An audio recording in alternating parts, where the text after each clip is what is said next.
Desde el Centro de Noticias de Caracol Televisión en Bogotá, esto es Noticias Caracol Fin de Semana.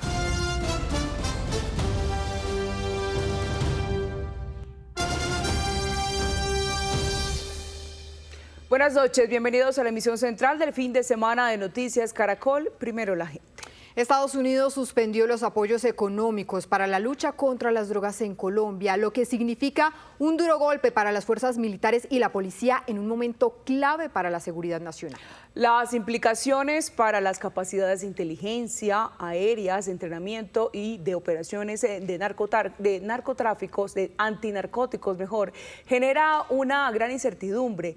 Gremios, analistas y otras voces piden respetar los canales diplomáticos. Sí, señora, justamente nuestros periodistas nos traen la información de todo lo que ha pasado en medio de este nuevo enfrentamiento y además también analizaremos con expertos lo que esto significa para Colombia. Iniciamos con Paula Belalcázar. Paula, cuéntenos cómo escaló esta tensión entre Estados Unidos y Colombia. Buenas noches. Catalina, buenas noches. La tensión se originó por dos pronunciamientos a través de redes sociales. El primero muy temprano, a las 7:45 de la mañana, el presidente Donald Trump, a través de Truth Social, dijo que el presidente Gustavo Petro era un líder del narcotráfico. Adicionalmente, añadió que retiraría todos los recursos económicos que estaban destinados para Colombia para la lucha contra las drogas y el narcotráfico.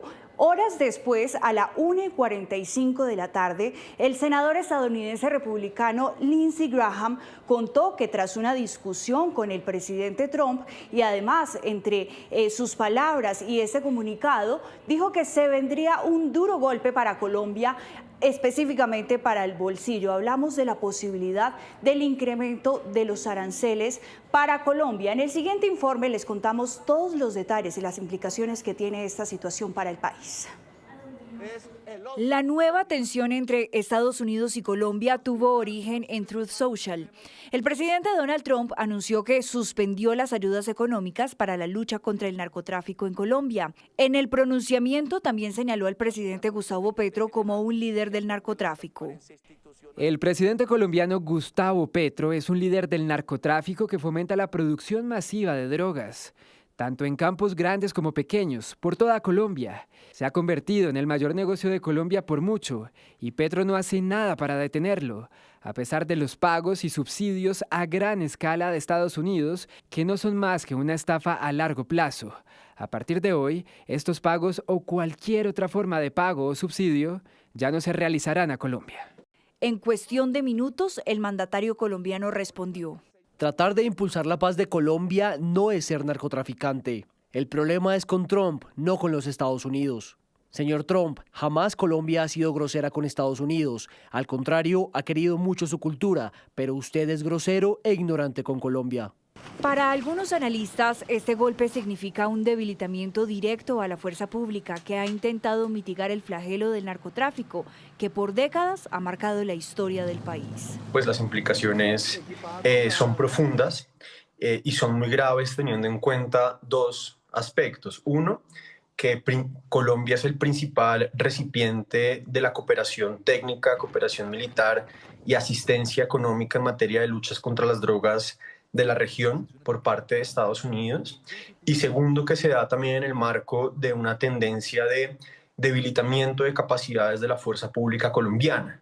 Lo que más preocupa es qué va a pasar con la inteligencia, las interdicciones marítimas y los entrenamientos de personal que eran financiados por Estados Unidos. Pues sin los recursos, las fuerzas militares y la policía no tendrían las mismas capacidades para combatir el narcotráfico. Pero no significaría el colapso del esfuerzo antidrogas colombiano.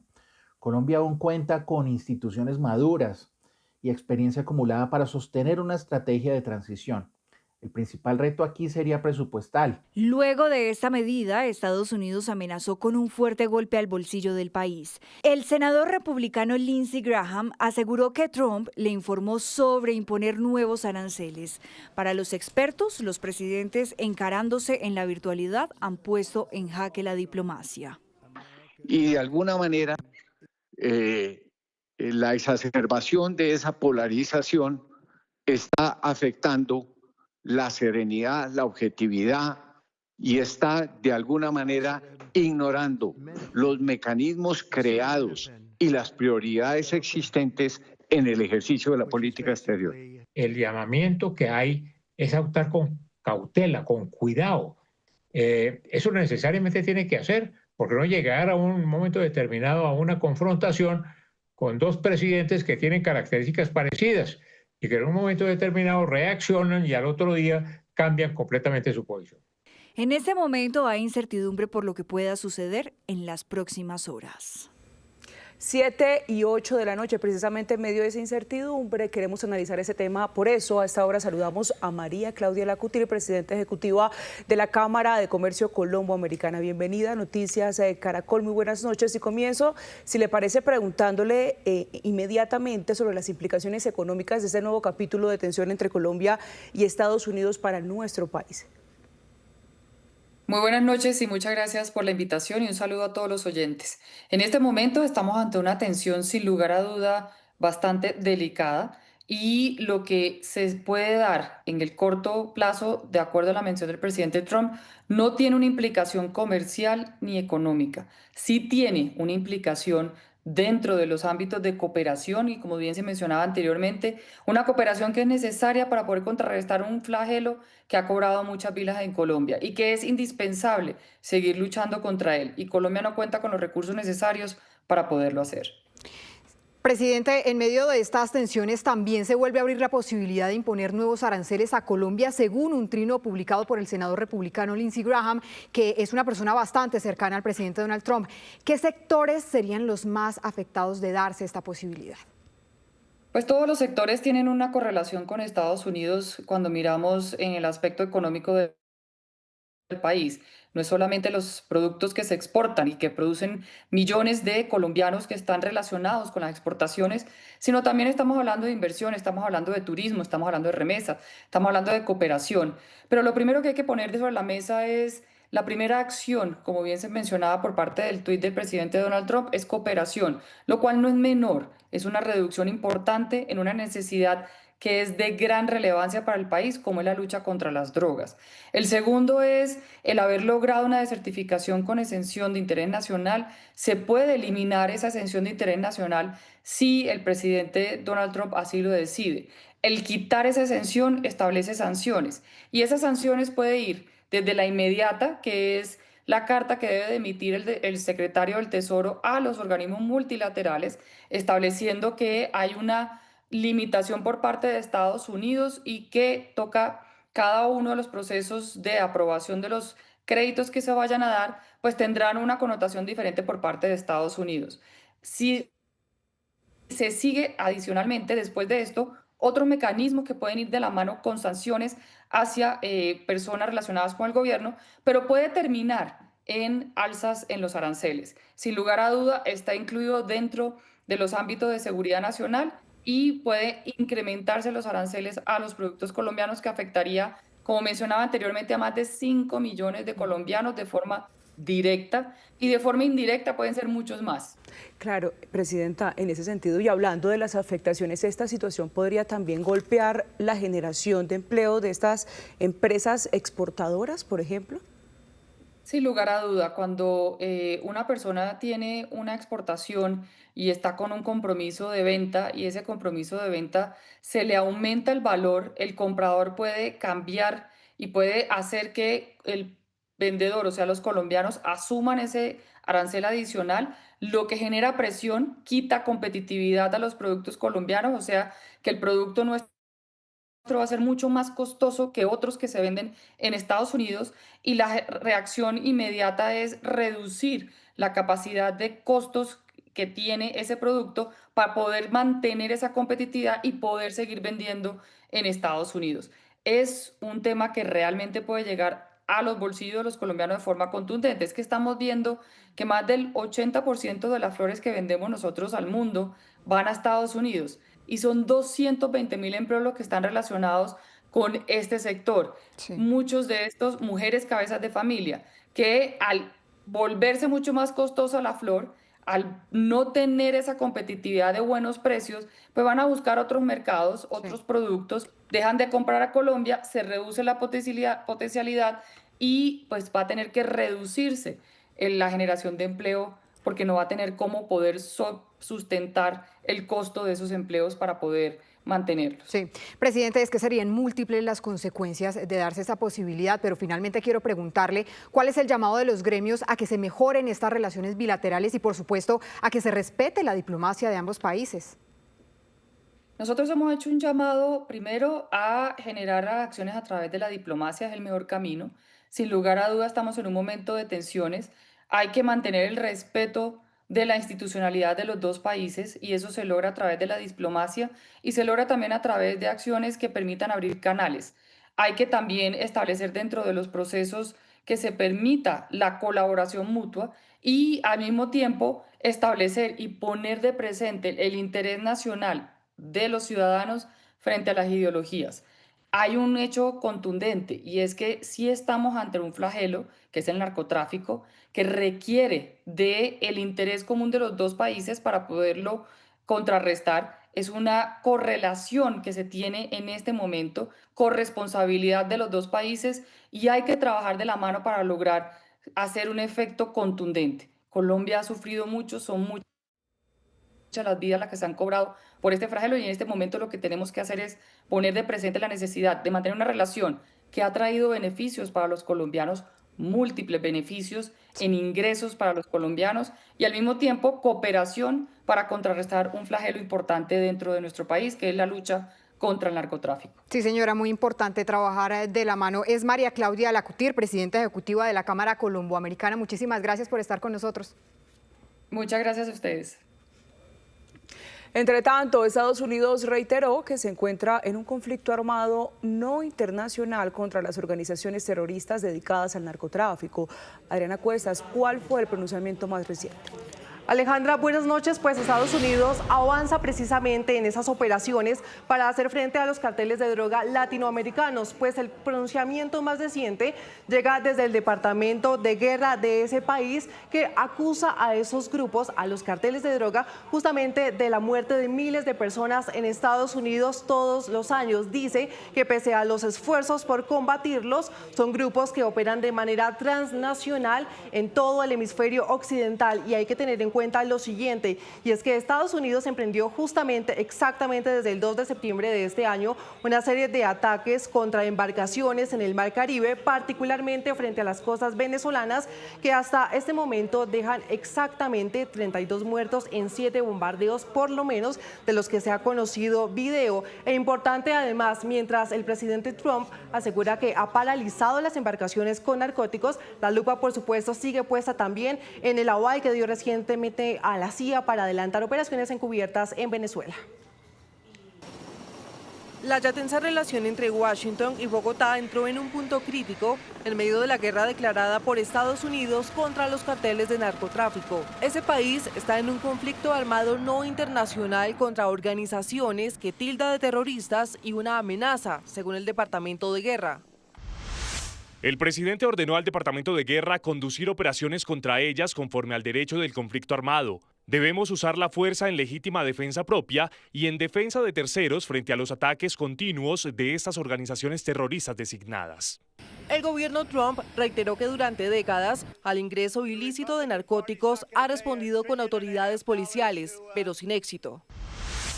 Los cárteles implicados se han vuelto más armados, bien organizados y violentos. Poseen los medios financieros, la sofisticación y las capacidades paramilitares necesarias para operar con impunidad. Las fuerzas estadounidenses permanecen preparadas para llevar a cabo operaciones militares según sea necesario para prevenir más muertes o heridas. El secretario de Guerra, Pete Hegseth, confirmó hoy que el 17 de octubre hubo un nuevo ataque contra otra embarcación en una ruta conocida de narcotráfico y la relacionó con el ELN.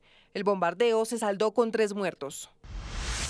Nuestra inteligencia sabía que estaba involucrado en el contrabando ilícito de narcóticos. Estados Unidos tratará a estas organizaciones como los terroristas que son.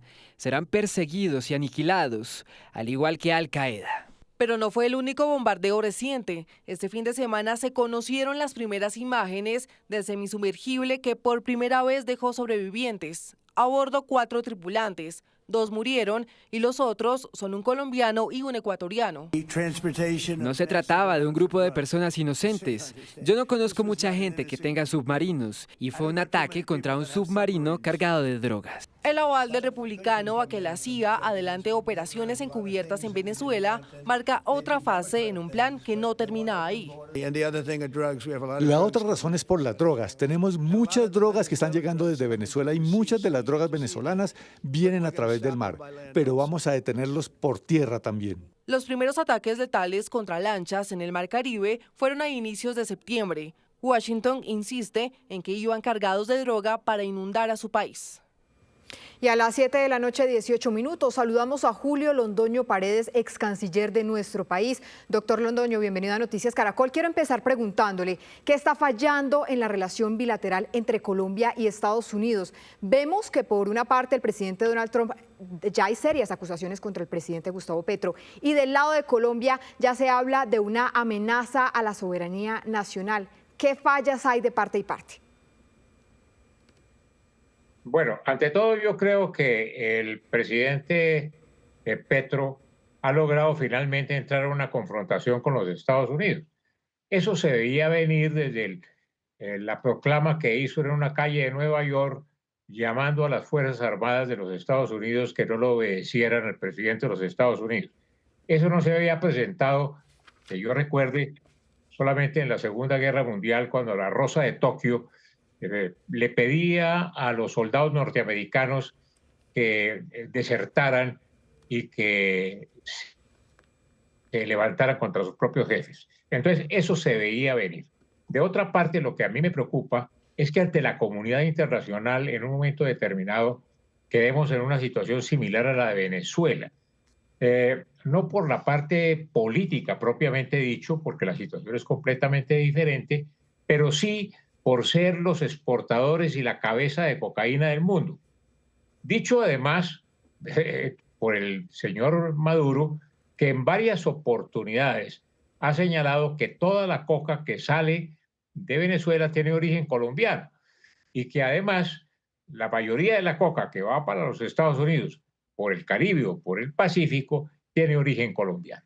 Entonces, a mi juicio, colocarnos en esa condición es muy complicado frente al mundo y a la comunidad internacional. Y queremos apelar precisamente a su juicio, doctor Londoño, para preguntarle cuál podría ser esa salida más conveniente a esta nueva crisis diplomática y cuáles son las responsabilidades de ambas partes en medio de un panorama reiterativo de tensiones. Tenemos una situación que es perfectamente conocida por todo el mundo. El señor Trump es una persona impredecible, que dice una cosa, al otro día se contradice, vuelve a decir lo mismo, etcétera. Pero el presidente Petro es de las mismas características. Entonces tenemos dos mandatarios que con características completamente diferentes son bastante similares. En un momento de estas características, lo que creo que se debe hacer es, primero, bajar completamente el lenguaje. No se puede seguir haciendo diplomacia de micrófono y diplomacia de X, porque eso es gravísimo. Y especialmente en un momento como el actual, en que el secretario de Estado Marco Rubio quiere ser presidente de los Estados Unidos, está dirigiendo una acción en el Caribe, darle posibilidades o acciones con las palabras de tomar medidas contra Colombia, a la que conoce muy bien, se me hace muy peligroso. Por lo tanto, esa no puede ser la forma de actuar. Bajar el lenguaje en medio de toda esta tensión. Doctor Julio Londoño Paredes, muchas gracias por estar con nosotros aquí en Noticias Caracol. Con mucho gusto.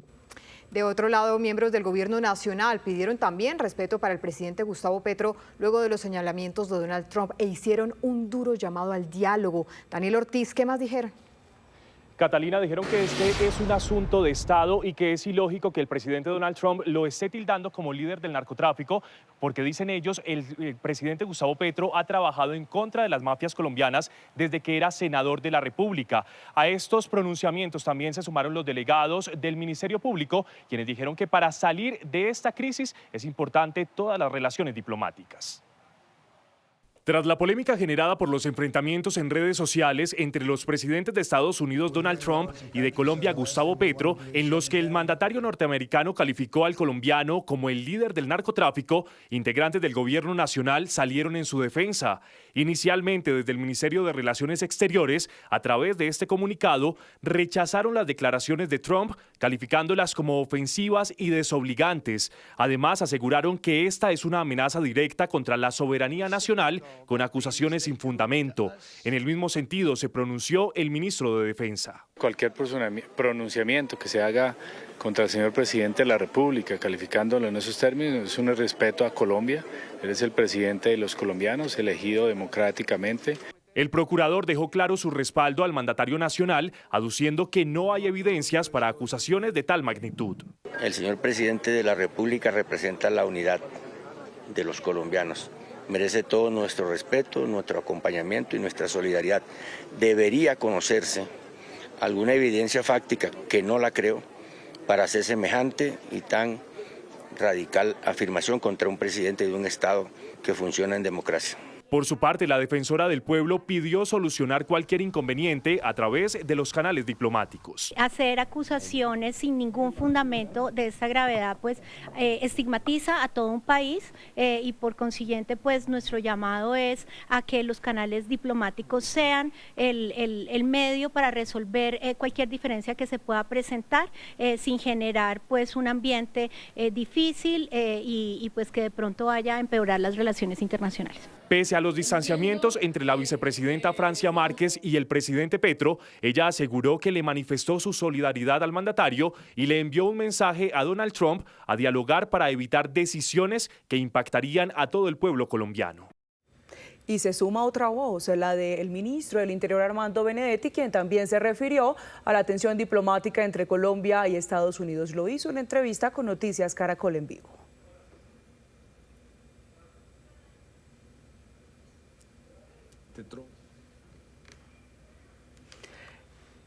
Vamos a hablar, a continuación tenemos un recuento de la conversación que tuvimos más temprano en Noticias Caracol en Vivo.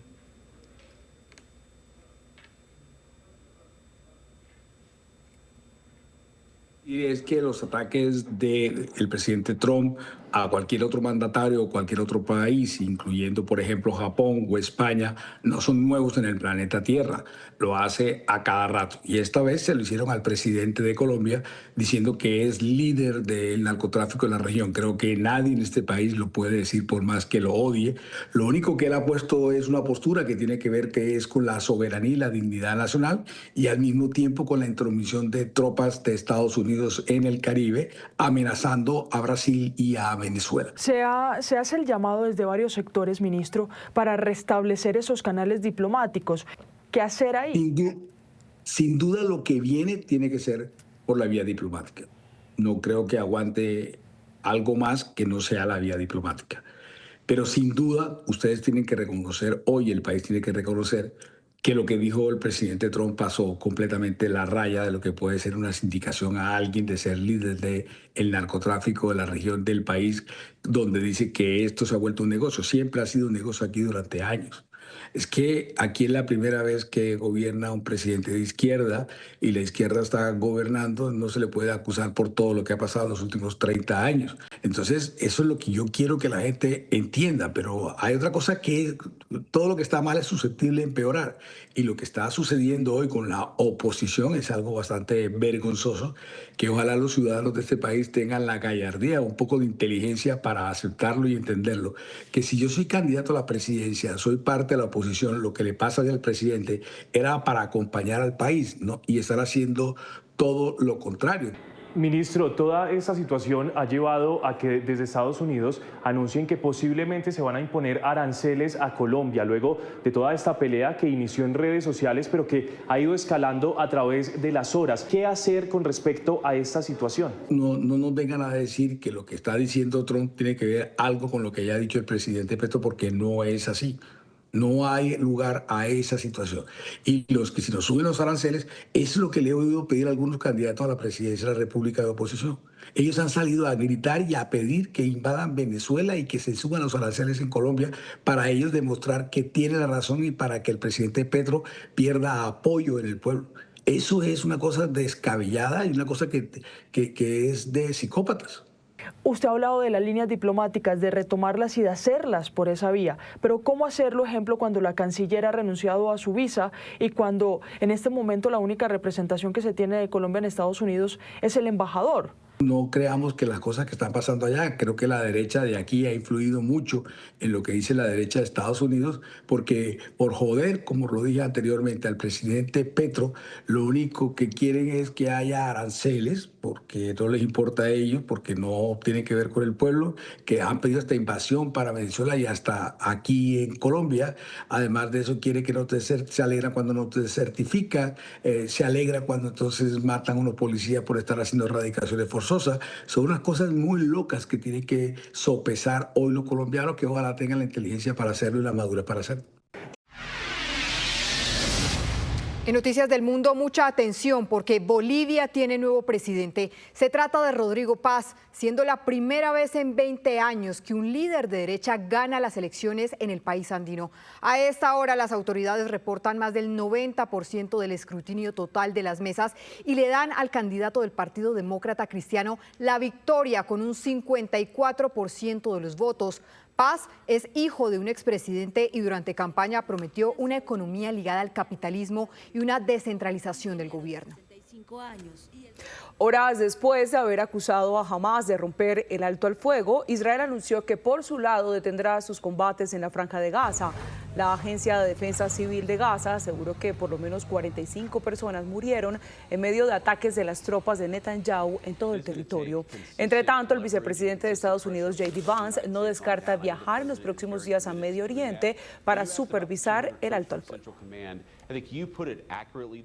De otro lado, hoy el Vaticano fue escenario de la beatificación de 7 nuevos santos, entre ellos los venezolanos José Gregorio Hernández y la hermana Carmen Rendiles. Familiares de presos políticos por parte del régimen asistieron a esta ceremonia presidida por el Papa León XIV. A las 10 de la mañana hora local ya habían más de 70.000 fieles en la Plaza de San Pedro. El Papa León XIV presidió la ceremonia de canonización de los 7 nuevos santos de la Iglesia Católica. Durante su homilía, el sumo pontífice aseguró que la fe es el bien más precioso de los seres humanos. Hoy tenemos ante nosotros a 7 testigos, los nuevos santos, quienes con la gracia de Dios mantuvieron encendida la lámpara de la fe. De hecho, ellos mismos se convirtieron en lámparas capaces de difundir la luz de Cristo. Dentro de los nuevos santos hay 3 italianos, un arzobispo del antiguo Imperio Turco Otomano, un catequista de Papúa Nueva Guinea y 2 venezolanos, José Gregorio Hernández y la hermana Carmen Rendiles. Algunos de sus compatriotas llegaron hasta el Vaticano y allí fue ondeada la bandera tricolor y estrellada en medio de un sentimiento de alegría. Para mí es una gran alegría poder estar aquí viendo que por fin la obra de José Gregorio Hernández y de Madre Carmen se ha hecho realidad, que han llegado a los altares, ¿no? Y es una alegría que nos va a dar al país. Familiares de los presos políticos venezolanos estuvieron en la ceremonia e incluso entregaron una carta al Papa León XIV contándole sobre la situación de sus allegados. Estamos acá como integrante del Comité de Familiares por la Libertad de los Presos Políticos, visibilizando la grave situación de los presos políticos en Venezuela y en el marco de este importante evento para la sociedad venezolana, exigiendo tener una canonización sin presos políticos. Los hijos de la Premio Nobel de la Paz, María Corina Machado, también estuvieron presentes durante las plegarias de quienes pidieron a los 2 nuevos santos por un mejor futuro para su país. Para Venezuela espero que traigan la paz, que nos traigan nueva gente, que se acabe el odio. La ceremonia culminó con el tradicional recorrido del Santo Padre en el Papamóvil, saludando a los fieles en la plaza y a lo largo de toda la vía de la conciliación. Y es que mientras sucedía la canonización en el Vaticano, en Venezuela cientos de feligreses se reunieron desde la madrugada para seguir en vivo la transmisión y celebrar este histórico hecho que aseguran les trae esperanza. Mientras en Roma anunciaban los 2 nuevos santos venezolanos, en Caracas fuegos artificiales alumbraban el cielo en señal de bienvenida a San José Gregorio Hernández y a la madre Carmen Rendiles. Los feligreses acudieron y llenaron la Plaza La Candelaria, donde reposan parte de los restos de José Gregorio Hernández, haciéndose presentes en las múltiples misas en honor a los santos venezolanos y siguiendo en vivo el anuncio del Papa León XIV desde Roma. Algunos fieles católicos narraron los milagros que han recibido de José Gregorio Hernández. Para mí, José Gregorio Hernández es la vida después de la oscuridad. En el 2009 tuve H1N1, una enfermedad o un virus que no era conocido en Venezuela. Los médicos no sabían qué era. Caí en coma 10 días. Los médicos me desahuciaron. Hablaron con mi familia que ya no había posibilidad de nada. Yo antes de caer en coma tenía en los momentos lucidez, pedí esta estampita en el 2009. Ya tiene conmigo 16 años. Y le dije que me la colocaran al lado de la cama. Después que desperté, pedí ver al médico que me atendió y mi hermana me dijo, él es el médico. Yo le dije, no, ese no es. Yo veía, era otra persona. Un pariente del médico de los pobres contó algunos de los atributos que tuvo José Gregorio Hernández y que lo convirtieron en santo. Nosotros tuvimos en mi casa la cama de él y fíjate que la capacidad de la santidad ni la capacidad de ese milagro no se hereda, que yo dormí mucho tiempo en la cama de José Gregorio. Los actos de celebración continuarán este lunes, que fue decretado día no laborable para celebrar la noticia que le da 2 santos a Venezuela. En otras noticias del mundo, un avión de carga de la compañía Emirates se salió de la pista del aeropuerto de Hong Kong. A esta hora se reportan 2 fallecidos. La aeronave viajaba proveniente de Dubái, pero tras su aterrizaje cayó al mar. Los 2 fallecidos eran miembros del personal de tierra del aeropuerto que cayeron al agua. A bordo viajaban 4 personas, todos miembros de la tripulación, los cuales sobrevivieron. La aplicación de rastreo Flight Radar mostró que la aeronave se salió de la parte lateral de la pista. Las autoridades de Francia buscan a los 4 sospechosos de haber robado una colección de valor incalculable de uno de los museos más famosos del mundo, el Louvre. Los ladrones utilizaron un montacargas, rompieron el cristal del edificio y en solo 4 minutos lograron robarse 8 piezas de una selección de joyas, dentro de las cuales se encontraba la corona de Napoleón Bonaparte con más de 1.300 diamantes incrustados.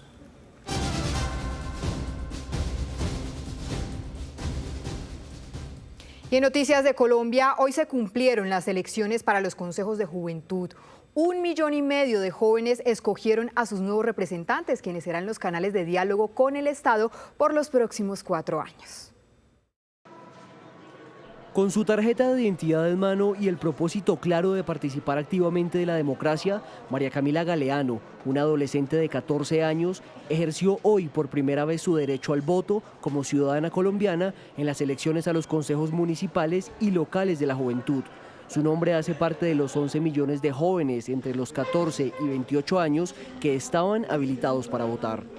A mí me parece muy importante que a nosotros, los jóvenes y los adolescentes de este país, nos den cierta voz en la democracia, que podamos participar en ideas, proyectos y poder hacerlo realidad. Sin embargo, la participación juvenil en la elección de consejos fue baja. Solo 1,5 millones de ciudadanos fueron a las urnas para escoger a los representantes que asumirán el compromiso de liderazgo por 4 años desde el próximo 1 de enero.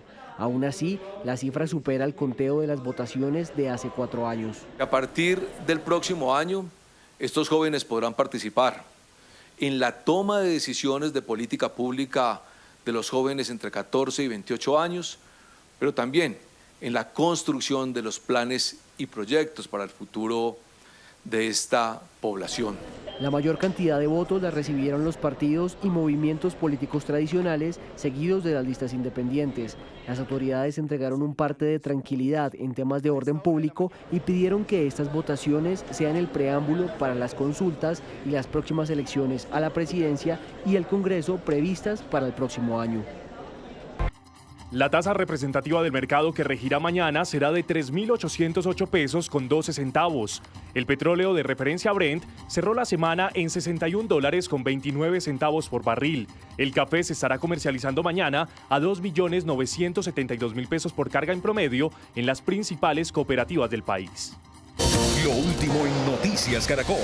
7:55, mucha atención porque hace instantes el presidente de Estados Unidos, Donald Trump, confirmó que impondrá aranceles a Colombia como respuesta a las tensiones de las últimas horas con el presidente Gustavo Petro. Por eso establecemos contacto a esta hora con Juan Camilo Merlano en Washington. Juan, ¿qué dijo el mandatario sobre nuestro país?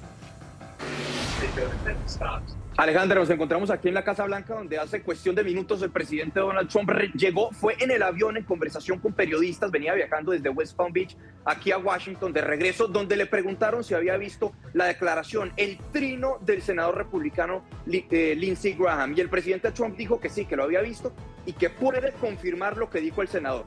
¿Qué es lo que dijo el senador concretamente? Que además de golpes a los carteles de narcotráfico, de narcotraficantes en Colombia, habrá aranceles para nuestro país. Aranceles en un nivel grande, según lo que dijo el senador republicano Lindsey Graham. Lo que dice el presidente Donald Trump es que en efecto así será, que esos aranceles se conocerían en las próximas horas. Ya puede ser esta misma noche o puede ser mañana. No dio detalles el presidente Donald Trump de la magnitud de los aranceles, de cuántos serían, si habrá excepciones, por ejemplo, en materia de distintos sectores. Recordemos que hasta este momento Colombia tiene un arancel general del 10% y los productos, por ejemplo, como el petróleo, se encuentran exentos por cuestiones de seguridad nacional. Pero lo que sí es cierto es que, de acuerdo a lo que dijo el presidente Donald Trump, habrá aranceles para Colombia. Sí, señor, pues estaremos muy atentos a esos anuncios del presidente Donald Trump. Juan Camilo, gracias. 7:56 p.m. En Noticias de Colombia, el proceso por acto sexual violento contra el representante a la Cámara, Modesto Aguilera, entró en su recta final. La Procuraduría pidió esta semana en sus alegatos de conclusión que se le condene. El expediente fue revelado en su momento por la Unidad Investigativa de Noticias Caracol.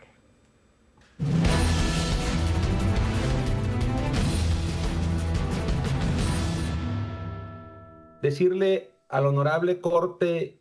Casi un año después de que empezara el juicio por el delito de acto sexual violento contra el representante de la Cámara, Modesto Aguilera, uno de los más influyentes congresistas de Cambio Radical y muy cercano de la Casa Char de Barranquilla, la Procuraduría conceptuó esta semana que había pruebas suficientes para su condena. Su expediente fue revelado hace un año por la Unidad Investigativa de Noticias Caracol. Él se me abalanza encima a tocarme. Yo le digo que por favor respete, que le estaba pasando y eso. Él pues accedió y lo que hizo fue, como no pudo conmigo, porque fue pues masturbarse delante mío. Yo se puede imaginar, yo quedé en shock. El relato es de Gisela del Carmen Mejía Viana, quien acusó al parlamentario de abusarla sexualmente a finales de 2020 en un hotel en Barranquilla. Según le contó a este noticiero, su primo Jonathan Torregrosa, muy amigo de Modesto Aguilera, la recogió en su casa para llevarla a una supuesta reunión política de jóvenes organizada por el congresista que se realizaría en el Hotel Valcler. De acuerdo con ella, subieron a una de las suites, pero una vez allí, su primo la dejó sola con el dirigente político con la excusa de buscar al resto de jóvenes. Fue ahí cuando, según ella, Modesto Aguilera se le tiró encima, la sujetó de los hombros, le besó el cuello y le tocó sus senos. Al momento de cerrar la puerta, lo primero que hace es como abalanzarse sobre mí y todo. Después, cuando yo le digo que me respetara todo, no sé qué pasaba por su mente, y lo que hizo fue sacar su miembro y masturbarse delante mío. Por mi mente pasaron muchas cosas.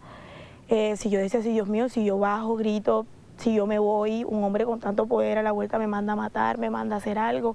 Durante la entrevista que le concedió a Noticias Caracol, Gisela dijo estar convencida de que su primo Jonathan Torregrosa y el parlamentario se pusieron de acuerdo para tenderle una celada y abusarla sexualmente.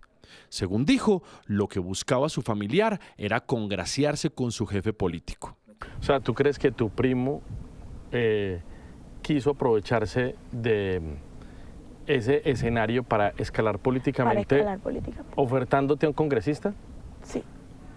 Para la Procuraduría, el relato de la víctima es veraz y existen elementos que lo corroboran. El Ministerio Público considera que Gisela es un testigo creíble, que su versión es lógica, es hilada y además que existen elementos externos a lo mismo, que le permiten considerar al Ministerio Público que su testimonio es fiable y que por lo tanto puede servir para fundamentar la responsabilidad del representante Modesto Aguilera. El procurador Henry Bustos agregó: existen razones que nos llevan a creer, señora magistrada, de que eso que dice Gisela no solamente fue sincero, es decir, no solamente está transmitiendo su creencia, su conocimiento, lo que ella percibió, sino que también resulta fiable. Ellos dentro de una sociedad son privilegiados. Frederick Barros, abogado de la víctima,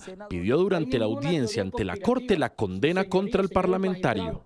La víctima no tiene móvil alguno diferente a que se aplique justicia, diferente a que las niñas y mujeres jóvenes de escasos recursos, inclusive de estratos 5 y 6, se atrevan a denunciar cuando sean agredidas por parte de gente poderosa. De acuerdo con Barros, se logró demostrar que Jonathan Torregrosa, primo de Giselle, contrató a un investigador privado para tratar de acceder ilegalmente a las conversaciones privadas de la víctima. Estaban desesperados por alterar el discurrir del proceso, señores magistrados. Jonathan Torregrosa le pagó para que instalaran un software malicioso en el teléfono de la víctima. El congresista Modesto Aguilera se declaró inocente durante la audiencia y afirmó categórico: que soy inocente del delito que se me imputa y por el cual hoy estoy en juicio público. El parlamentario además sostuvo que este caso fue construido por sus adversarios políticos que pretendían quedarse con su curul. Y, más grave aún, sin evidencia alguna, acusó a los medios de comunicación que han investigado su caso de estar fletados por esos supuestos conspiradores que no nombra. Se hizo una mala propaganda en los medios de comunicación, donde se le pagaron a los medios de comunicación, tanto locales como nacionales, para que sacaran las noticias y que pudiera yo renunciar a la curul, porque ese es el objetivo de ellos. El abogado de la parte civil le preguntó con insistencia al parlamentario los nombres de los periodistas a los que supuestamente sus conspiradores les pagaron dinero, pero sus respuestas fueron todavía más gaseosas. Le digo los medios, pero no retengo los periodistas. Caracol, Revista Cambio, La W, El Tiempo. O sea, que según usted, a todos los medios que nombró se le pagó. Eso es lo que dicen los medios políticos. Yo no le estoy preguntando a los medios políticos, le estoy preguntando a usted. Diga sí o no. Eso es lo que dicen los medios. ¿Te vas a arrepentir? Su abogado, José Luis Herrera, insistió en que el proceso está repleto de inconsistencias, que los hechos denunciados son una vil patraña y que no se tuvieron en cuenta otras pruebas, como la certificación del Hotel Balcler de que no hay registros de que el congresista, ni Jonathan Torregrosa o la víctima hubieran ingresado una noche de finales de 2020 allí. Además, para desacreditar el relato de la víctima, criticó que en sus denuncias no hubiera entregado detalles corporales de su agresor, lo que para la familia de Gisela del Carmen Mejía constituye una clara revictimización. ¿Cómo se explica que la supuesta víctima no pudiera dar detalles tan esperables como el que se le investiga al doctor Aguilera Vides, de que en apariencia se desnudaba, asaltaba sexualmente, se masturbaba? Y frente a tales hechos, la víctima no refiere ni un solo detalle corporal del supuesto agresor, no da descripciones de cicatrices, lunares, tipos de prenda, olores. La Sala de Juzgamiento de la Corte Suprema de Justicia hoy estudia el expediente y decidirá en las próximas semanas si condena o no al parlamentario Modesto Aguilera Vides, de 66 años. En zona rural del Tambo, Cauca, fue rescatado un ciudadano hondureño que permanecía secuestrado. La víctima había llegado a Colombia para tramitar su visa a Estados Unidos.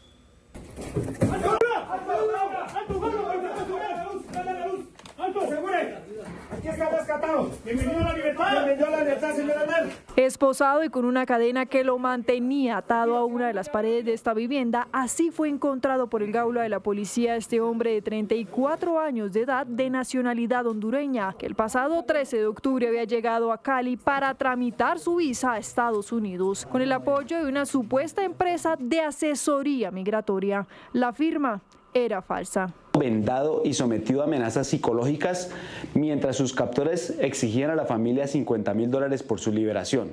Fueron varios días de secuestro en los que, según el Gaula de la policía, los captores lo movilizaron de Cali hacia Popayán y luego hacia el Tambo, Cauca.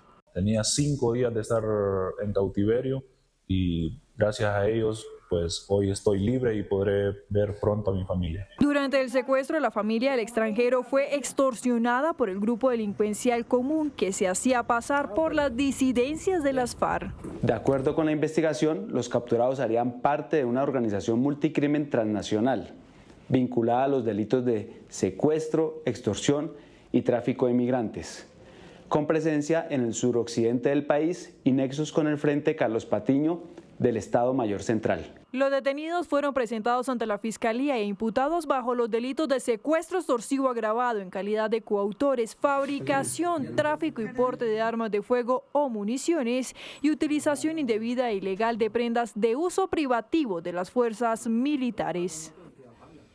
En otras noticias, más de 1.000 personas tuvieron que abandonar sus hogares en el municipio de Briceño, esto en Antioquia, por amenazas del Frente 36 de las disidencias de las FARC, que ordenó a los habitantes de 22 veredas desplazarse hacia el casco urbano. Según confirmó el secretario de Seguridad de Antioquia, Luis Eduardo Martínez, los campesinos fueron obligados a salir en medio de los enfrentamientos entre esa estructura y el Clan del Golfo.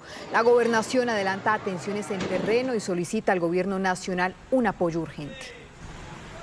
Las capacidades en territorio han sido desbordadas. Las fuerzas en territorio hacen su trabajo, pero el trabajo, a pesar de ser contundente, constantes bombardeos, constantes operaciones, no ha sido lo suficientemente eficiente para evitar esta clase de situaciones. Nosotros seguimos tocándole la puerta al gobierno nacional, vamos a ver cuándo hacen caso, y en Antioquia, por lo menos en el Bajo Cauca, en el Nordeste y en el Norte, llevan a cabo operaciones estilo el Plateado en el Cauca.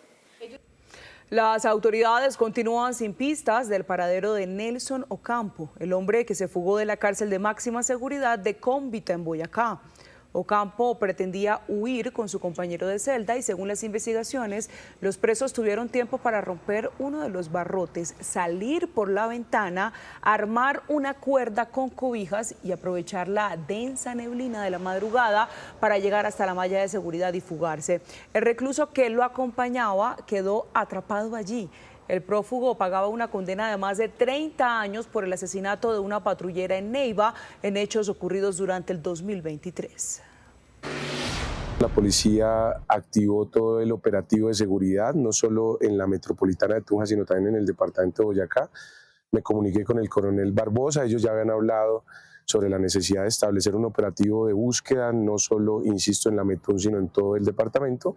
También hablamos con las policías de Cundinamarca, Casanare, los departamentos vecinos, y está pues activado un plan de búsqueda. Desafortunadamente nosotros no controlamos el IMPEC ni las cárceles. En noticias positivas, en la isla de Barú, una mujer convirtió el arte en una herramienta de transformación, liderando una iniciativa que enseña a los niños a cuidar los manglares, a amar su territorio y a soñar con un futuro sostenible. Bancolombia y Caracol presentan Colombianos que hacen historia. Mi nombre es Ángela María Matiz y esta es mi historia.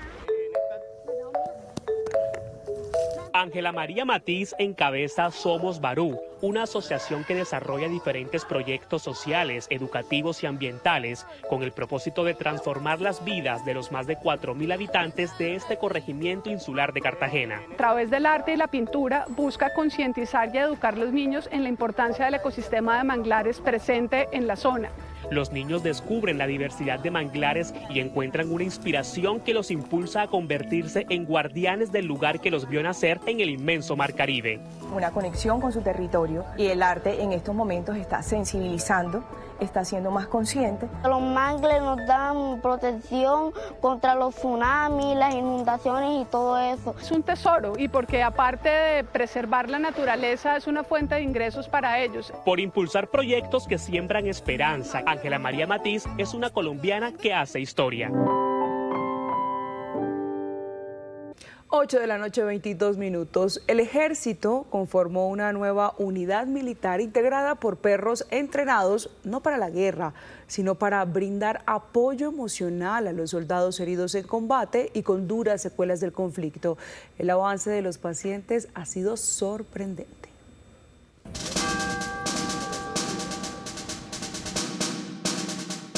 Los soldados de esta nueva unidad son perros y no están en una base militar ni en una trinchera en zona de combate, sino en el Hospital Militar de Bogotá, donde se libra otra guerra y silenciosa. Una batalla emocional a la que se sumaron labradores y pastores belga como terapeutas. Antes de entrar en combate, Rafa y Lupa tomaron agua, fueron al baño, alistaron los implementos de trabajo, se cargaron de su mayor arma, el cariño, y entraron al hospital a hacer su magia. Mientras tanto, en el piso 12, donde están internados los militares heridos por grupos ilegales, se hospeda Santiago Marín, un soldado de 25 años que no tiene un solo rincón de su cuerpo que no le recuerde el día de la tragedia. El pasado 6 de octubre descansaba en este alojamiento del batallón de Puerto Jordán en Arauca cuando impactó una granada de mortero de 120 milímetros lanzada por el ELN. Allí perdió a su amigo, el soldado Ceballos, y resultó herido junto con 5 compañeros más. Me incrustaron como 5 pedazos mismos entonces me tuvieron que hacer una cirugía. También por ahí como que me ha entrado como aire al cerebro, entonces... ¿Fracturas? Fracturas, sí. Los ojos, que pues apenas estoy comenzando otra vez a ver, unas hemorragias esquirlas. Estas son como las más feitas, las manos, los brazos, todo. Por el piso 12 ya patrullan los peludos como parte del cuerpo médico. En lugar de recibir un fonendoscopio para escuchar el corazón, reciben galletas y después de la asepsia en sus patas, entran a la habitación de Marín para hacer lo suyo. Hola doctora, buenos días. Hoy tenemos esta visita especial para ti. Te presento a Lupa. Ay, qué hermosa. Saluda. Hola Lupa. Bastó un minuto y un par de miradas para que Lupa y Marín entraran en confianza. Platz. Platz. Platz. Platz. Platz. Platz. Eso. Ok, buena niña, muy bien. Yo me estaba sintiendo mal. Y yo tengo una hija, una princesita que va a cumplir 1 año. Entonces era como esa vaina de irme, dejarla tan pequeñita, sola. No sé, de pronto ellos tienen una forma de percibirlo a uno, como ellos ven, sienten cosas que de pronto una persona humana no logra entender. Entonces, el animalito desde que él ingresa, él puede conocer el estado emocional de uno. Llegas como a buscarle las heridas a uno, como a olfatearlo. Sentada, sí. eso, choca. Eso. Muy bien. Bravo. En medio del dolor, estos animales abren caminos que la medicina no siempre alcanza y la doctora Galindo sí que lo ha visto una y otra vez. No se quieren levantar, no quieren hablar con nosotros, con los médicos, entonces hace que ellos se abran un poquito más al tratamiento que se está proponiendo. Entonces nos ayudan a hacer terapia física, entonces hay actividades que se hacen con los perritos que hacen que se muevan. Ha acompañado a los soldados como Luis Miguel en los más duros y largos procesos de recuperación con este programa canino pionero en los hospitales del país. López se reencontró con Rafa, su compañero emocional durante 4 meses de tratamientos y cirugías, luego de perder su pierna derecha y un ojo tras pisar una mina antipersonal, pero también perdió a su compañero canino por un cilindro bomba. Caí en Puerto Valdivia, Antioquia, defendiendo la patria, peleando con el grupo ELN y defendiendo a la comunidad que están desplazando por allá y eso, y lastimosamente por allá hay muchos campos minados y vean. Su fórmula médica era de 4 patas y un hocico. Acariciar a Rafa, jugar con él y peinarlo fue clave para sanar su sufrimiento y superar la depresión. Pues como yo tuve un proceso duro, me subió la autoestima bastante porque yo andaba muy deprimido por mi pérdida. Cuando ellos llegaban como que se le alegraba el día a uno porque uno todo el día en esa habitación encerrado. Y llegar a una visita y esos perritos son bien amables y todos bien hermosos. Los guías caninos tienen la responsabilidad de elegir con cuidado qué mirada y qué patica se ajustan a las necesidades del paciente. Lo demás es obra del amor. La tranquilidad, la socialización con las personas, con los demás animales. ¿Sí me entiende? Porque no son perritos para tener vínculo con uno, sino para que tenga vínculo con los demás. Esa es la diferencia de un perro de antiexplosivos o narcótico a los de soporte emocional. El estrés, la ansiedad y la depresión son las secuelas más silenciosas de la guerra, que este año ya ha dejado a más de 400 uniformados de las fuerzas militares afectados. Y a veces solo basta una lamida o chocar la patica de un perro para tomar fuerza y seguirlo intentando. Hay perritos que sin duda sanan el alma. Sí, señor. Estas fueron las noticias. Nos vemos a las 5:30 de la mañana en nuestra primera edición informativa. Ya vienen los informantes. Somos Noticias Caracol. Primero la gente. Buenas noches.